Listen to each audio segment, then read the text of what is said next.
And it's Andy Vyman at the double. Bristol City lead the seven-side derby, and Bristol City have won it. Martin slides away in celebration. Antoine Semenyo, take a bow. Sykes one-on-one with the goalkeeper. He gets his first Bristol City goal. Oh, goodness me. Andy Vyman.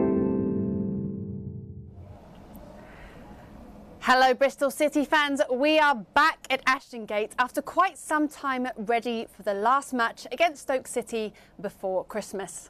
Can the players earn themselves a second win in December and go into the festive period with confidence?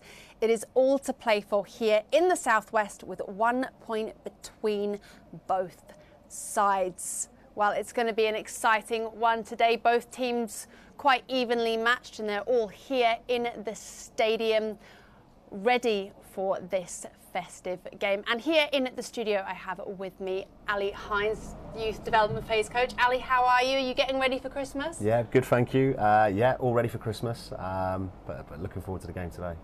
Yeah, and how exciting is it to actually have some football back? I know we were away last week, but being back at Ashton Gate, it seems like it's been quite a long time. Yeah, it's great to be back at Ashton Gate.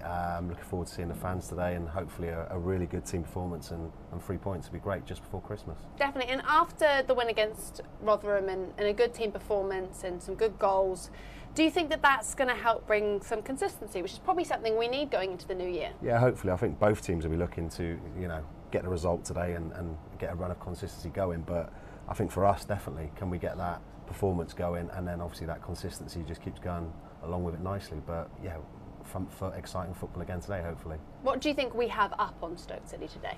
I think we're confident. We're full of goals, and we obviously won the last game. I think they drew the last game. For us to go out and play the same as we did against Rotherham, and hopefully the players, repeat what they did, and we can go out again. And I think we just got to make sure we keep their set plays quiet. They're a big physical team, but hopefully we can keep that quiet today. Well, definitely, thanks. Ali, well, let's head over for all the team news talk with Toby Osborne. Will Cam Pring and our other goal scorer, Joe Williams, be in the starting lineup today, Toby? Thank you very much, Louise. Yes, potentially, but let's start first of all with the side travelling to Ashton Gate today. It's Stoke City, a much milder afternoon, I think, as Downsy was saying on the PA a few moments ago.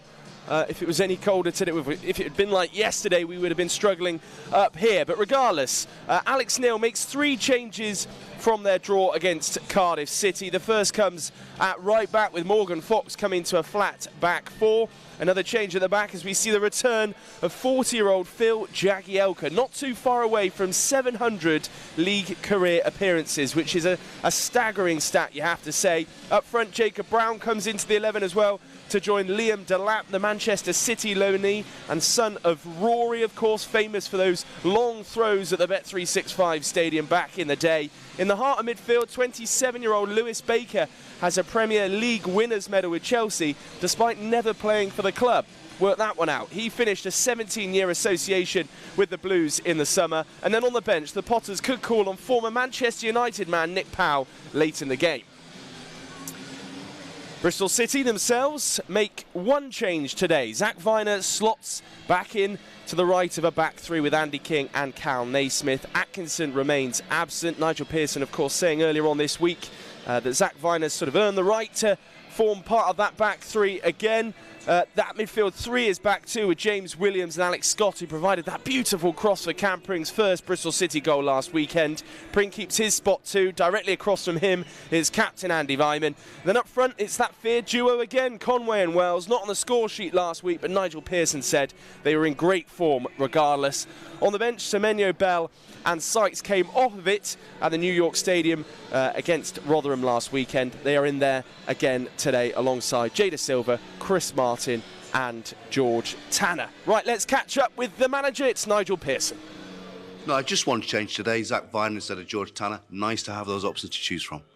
Yeah, it's a bit tough on George in some ways, but having said that, Zach's been one of our more consistent performers throughout the season.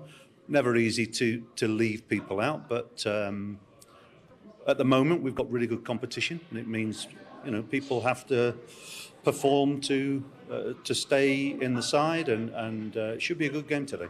You've talked about Stoke being physically fit. Yeah. How important will our own energy and fitness be?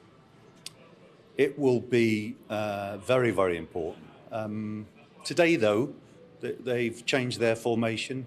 We're matched up against each other, it appears, on paper before we start. So it's about winning 1v1 battles across the pitch. I think midfield will be a key area today too. First game at home for 34 days, seems an eternity. Yeah. To get a back-to-back win heading into that Christmas would be lovely, wouldn't it? Well, I think it'd give everybody a real lift. We've had another season so far where we've had lots of promise. We've had some good things and some areas that we clearly need to be better into.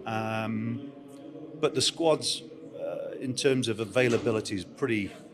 we've got a good squad to choose from at the moment, and that's going to be important over the busy period coming up too.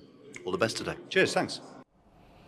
Well, as Nigel Pearson said there, we have a strong lineup actually, and a lot of choice on the bench as well. But Zach Viner is back. What are your thoughts on that? Yeah, it's good to have Zach back. Obviously, he's been a real stalwart this season so far.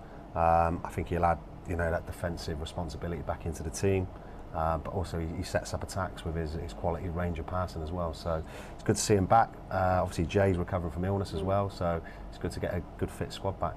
And what are your thoughts on keeping Cam Pring in the squad as well? He really impressed, I think, in pre-season. We watched him a lot, but also last week. Yeah, I think it's any young footballers really. They have highs and lows in the game, and I think Cam has gone through that and developed really well. So when he started the season, he was starting the team really well.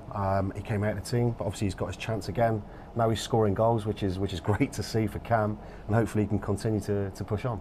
And just a little thing on Stoke, can we just have a little bit of appreciation for Phil Jagielka? He's 40 years old. You do see some goalkeepers starting at 40 years old, but how many players at that age can be starting in the Championship? That's fantastic to see him. He's had a great career, obviously.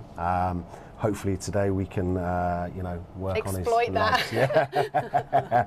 But no, it's great to see him. He's had a great career, but hopefully today we can exploit those legs. Definitely. And any other thoughts on the Stoke City lineup? And we've sort of talked about being sort of evenly matched in some areas. Yeah, I think so. I think Liam Delap's a threat, obviously. He scored last week, so he's always a threat, of course. Lewis Baker, the midfielder, Premier League quality.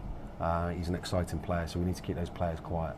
Interesting game it will be today. Well, it's been 25 years since Scott Murray first signed for Bristol City, with 426 appearances, 91 goals for the club, and he's still an integral part of Bristol City to this day. And earlier in the week he caught up with the media team just to chat about his reaction to being here for so long and just how much he is a part of the Robins. Right then, take a seat. Thank you. Oh no. So I've known Scott obviously from when he first started playing for Bristol City 25 years ago. Well, I've known him as a player for a long time, but as a friend probably the last 10, 12 years. And I'm honoured to say that he is a friend. Try to get me to cry, are you? It's a privilege to have Scott still around the club. He brings so much. Anyone who meets Scott, he radiates energy. He's a great person. He's always looking to help, and that cuts across from being a great representative of the club to all the community stuff he automatically ends up doing because he wants to, and he wants to help people. So, as a fan and then as a club as well, it's someone who's great to have around. He's on a small list of people that have played for Bristol City that Bristol Rovers fans even show admiration for. He's the only person I know who's always in a good mood. Always, how are you, Sir Jeff? How are you, Sir Jeff? Bad accent, but great guy, loads of energy, and will always do something for someone else before doing something for himself. He never says no. No, always yes. Which is why he's such a lovely guy. He has a wonderful smile, and it has the power to bring sunshine into people's lives. And you can't help responding to him. And you can tell he loves people. There's never a no with Scott. It's always yes, what you want, how do you want it, if he can do it personally. And even when we've got him to do like presentations for local football teams, the kids teams, the adult teams, which is great on both, he'll never accept nothing. And the last couple of years, he's been helping the youngsters in South Bristol, from bringing football shirts, signing shirts for them, giving them the confidence, I would say, and inspiration as youngsters, just making them a little bit confident. City fans quite rightly adore Scott Murray. But interesting to me, the Rovers fans, the gasheads I know, they've all got this real deep respect for him. That's well earned from his perspective, because he does so much for so many people. He's always front of the line. If there's something to be done, he'll be there. Whether that's food delivery during lockdowns, whether it's, I see him when there's somebody walking past Ashton Gate, certainly back in the day, and he'd go, "Do you want to come and have a look?" I know that's not community work as such, but that just shows you his attitude. Anybody he can help, he will help, and always willing to go out and be part of the community. It's really just a case of nothing's too much trouble, and he will always help. It only takes a text message or a quick phone call, and he'll drop what he's doing and support Children's Hospice South West with whatever he can. Some of the things that he's done, during lockdown, he would pop up on a Zoom call for some, football team, some youth team. He would be representing Bristol City at weddings, at funerals, going into schools, always looking for opportunities to spread the word and just to try and put a smile on people's faces.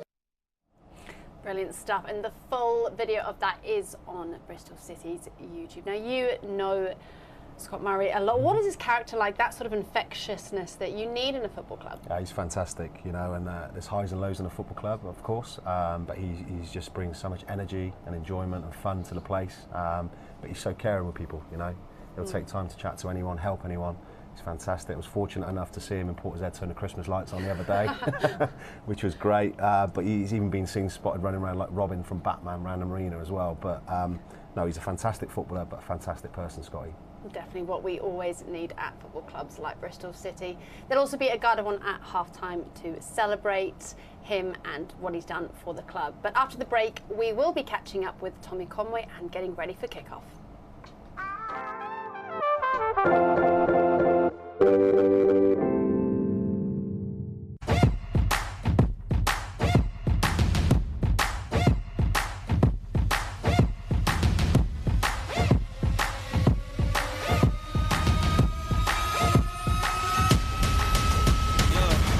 You might not wanna get close.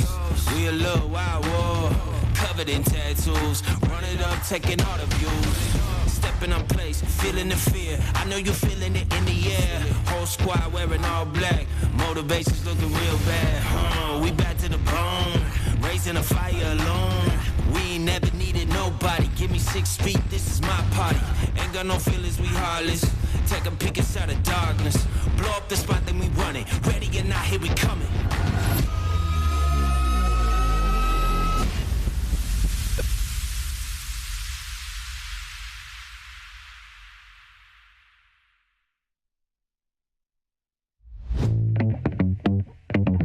So we've got all this outdoor space here, and it's perfect for companies to come in, whether they're small or large. So we cater for maybe a team of 12 or a team of 800. They can come here, have a really positive experience and be rewarded for all their hard work in the office or whatever industry they're from.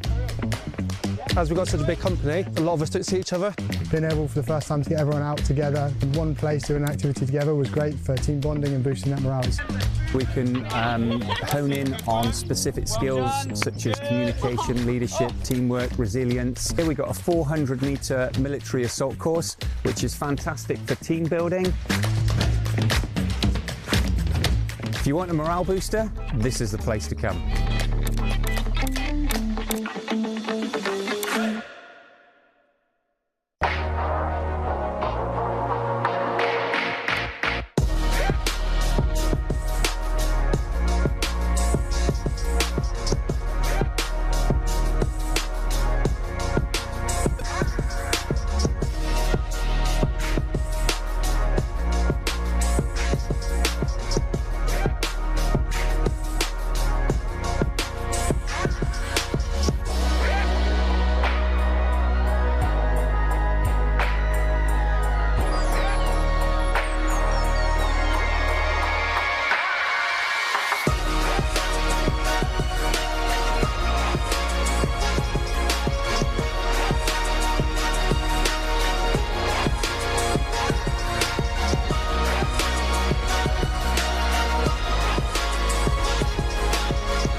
TV for a City versus Stoke face-off in the Championship. There's less than 15 minutes to go until kick-off, and the players are warming up to some lovely tunes. The music you can hear right now is City fan Paul Hobbs' charity Christmas single with the Be Positive choir called Hallelujah Christmas Time.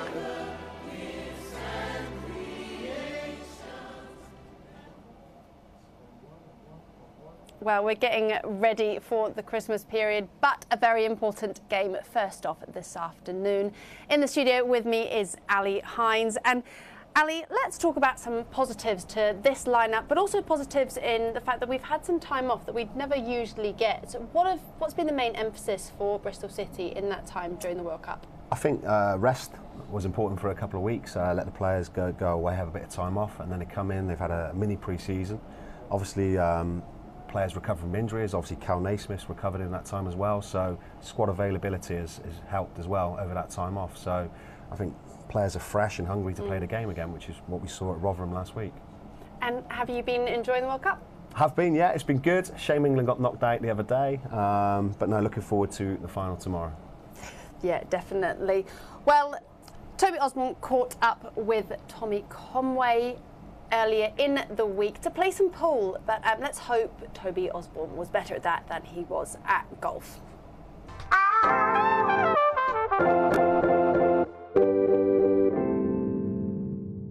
Tommy, good to see you. Good to see you. How are you doing? Really good, thanks.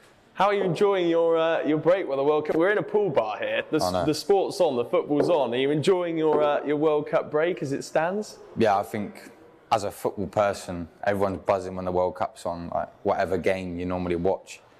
And obviously the home nations are doing all right as well. So yeah, it's really good. Nice, nice. Well, are you a pool player yourself or not really? Not really. I used to when I was younger, but like, I don't really play anymore. So maybe I've just dragged you here to make me look good. I mean, I'm a terrible pool player myself, but you know, we'll give it a go. Because the lads are generally table tennis players, aren't they? Yeah, there's a pool table at the training ground, to be fair, but that's normally the young lads. It's just me and Naki on the table tennis table, to be fair. But yeah, I'll give it my best shot. Solid connection there. Oh, here we go. We're up and running. So for you, this has been your kind of breakthrough season. Although I suppose you bagged that goal against Millwall last season? I'm getting my seasons confused now. End of the COVID season. End of the COVID season. And we had last year. But it's 13 goal contributions now in all competitions this season. Yeah. Did you ever kind of imagine that you'd be on this level at this point? I mean, you're up there, top scorers of the Championship as well. Yeah. See, like, when hearing you say that, there's like, doesn't seem real still, to be honest. But I don't know if it ever will. But like you said, 13 goal contributions. Like, if someone had told me that at the start of this season, I would have said, "You're dreaming." Like, I'll be honest, I don't think I would have done that. So I'm just thankful that I've got my chance and my opportunity, and I've taken it. And I'm just looking forward now, and hopefully I can do more and more. Yeah, and you didn't start the Sunderland game. No. Was there a point before that where the manager sort of said to you, look, you're very much part of our plans this season? Or was it because I know you and Sam, I think, were top of the charts for a lot of the fitness tests in pre-season, so you obviously delivered the goods then. Yeah. Was there a point that Nigel Pearson sort of said to you, look, you're very much part of our plans this season? I think all the way throughout pre-season he was speaking to me and been like, "We're really good, like keep training well, and when the games come round, make sure you're doing your stuff." And I think I just had that in my mind because at that stage I didn't really know what I was going to be doing, whether I was going to be staying or going on loan. And to hear that kind of gave me that little bit of confidence. And then obviously we played those pre-season games. I managed to score a couple goals, and then the season started at Hull, and then the gaffer just told me to go and warm up, and I come on, and then from there I kind of felt I could stay here this season. Well, right, we better get on with this a little bit. Pot a few more balls.